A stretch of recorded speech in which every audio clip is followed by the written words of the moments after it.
Im Januar 2018 besuche ich die Allerheiligen-Wasserfälle im Nordschwarzwald. Dicht am Lierbach entlang führt ein Weg zu den Wasserfällen.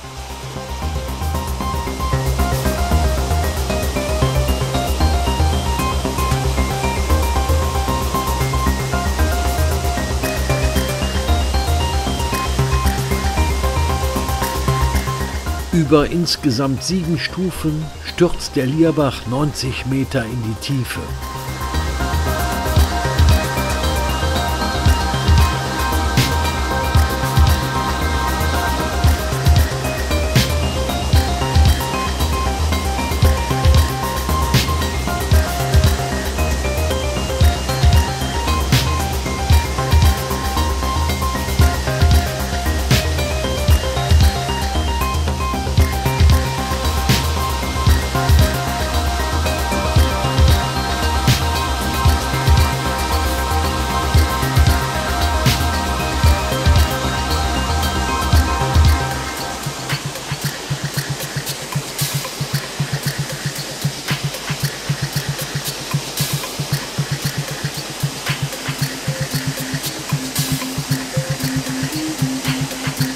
Tosend stürzt das Wasser durch eine enge, steilwandige Schlucht.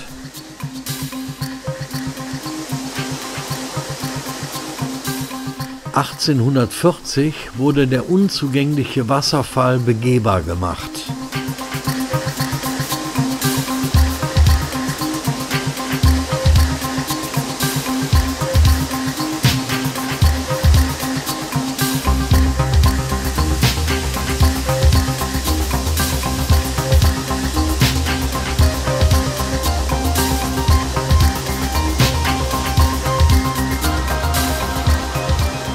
Bütten, so nennt man die Wasserlöcher unterhalb der Kaskaden.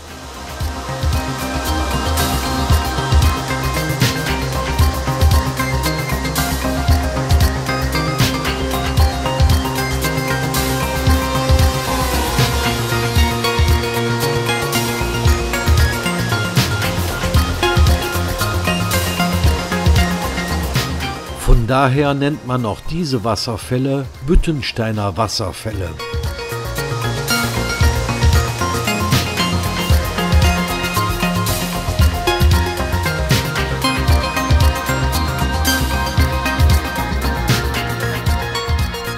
Unvergesslich waren die Eindrücke an den Allerheiligen-Wasserfällen im Nordschwarzwald.